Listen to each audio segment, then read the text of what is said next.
Welcome you all to watch this video. I am Pushpalata, working as an assistant professor in Amite University, Chennai. Now we are going to learn the poem The Road Not Taken. This poem is written by Robert Frost. Introduction about the poet. Robert Lee Frost is an American poet. He won 4 Pulitzer Prizes for his poems. This poem, The Road Not Taken, has often been read at graduation ceremonies in US. He recited the poem The Gift outright at John F. Kennedy's inauguration in 1961. At that time, his age was 86. He was a poet laureate in US. Let's see the outline of the poem.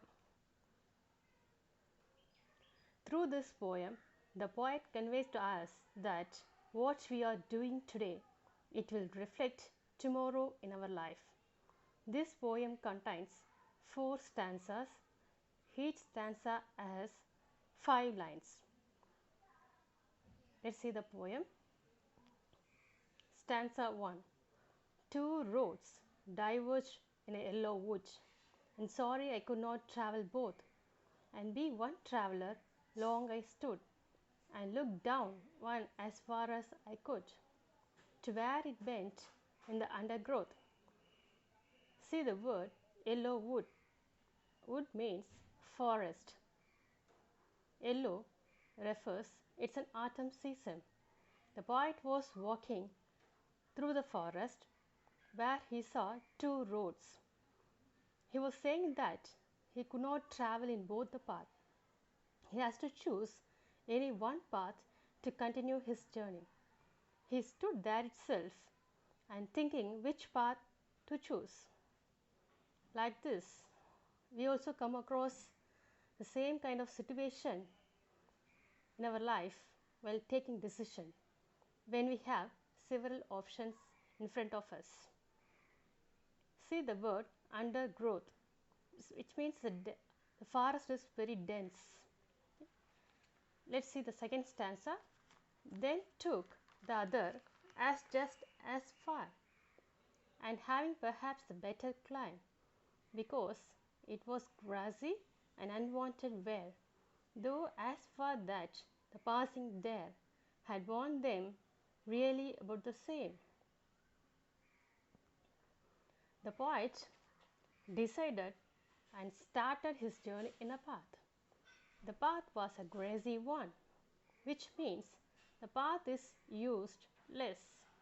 Very few people walked in the path. After he walked to some distance, he came to know that both the paths had the same way. See the image. Both the paths are going the same direction. In our life, we decide to walk in one path or one direction. At the same time, we think the other options too. Okay. Let's see the third stanza. And both that morning equally lay in leaves, no step had trodden black. Oh, I kept the first for another day, yet, knowing how way leads on to way, I doubted if I should ever come back.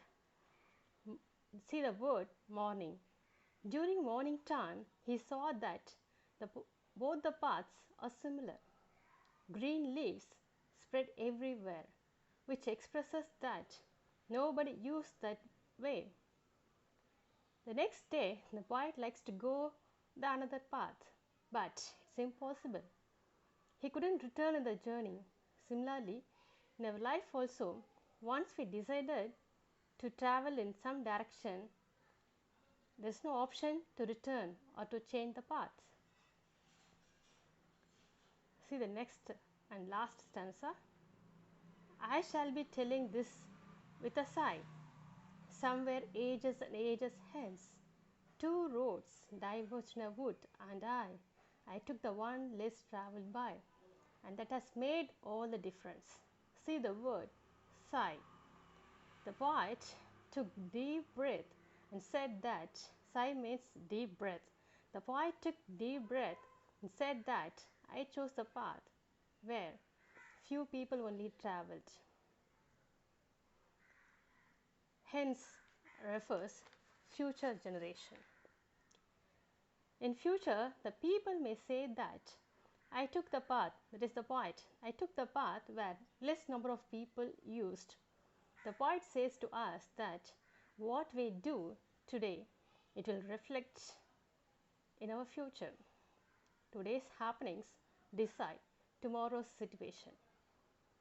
And also he say to us that we have to be very careful when taking decisions in front of several options. Once we start the journey, we couldn't return from the path. That's the meaning of this poem, The Road Not Taken. Let's see the figures of speech. The first one, anaphora. The first stanza, second line, third line, and fourth line begin with the word and. Okay, it's a continuation of the previous line. So that is anaphora. Next, figures of speech as alliteration.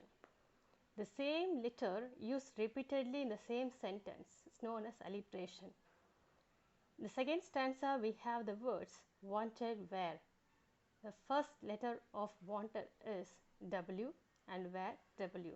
So it's an alliteration. Again, though, that, the sound, and third stanza we have first for F. Okay, it's an alliteration. Next, see the rhyme scheme of this poem. The rhyme scheme of this poem is A B A A B. Let's see how it's work. The first stanza, the last words of the first stanza, see the lines. The first line, the last word is would. So it's a sound A. Second line, last word is both. It is different from would. The sound is different from would. So we are using the word B. Third line, the last word is stood. It is similar to would. So we are using the same word A. See the fourth line, the last word is could. Would, stood, and could. So we are using the same letter A. The last line, the last word is undergrowth. So both growth. So we have to use the word B. So that's the rhyme scheme A B A A B. This is the rhyme scheme of this poem.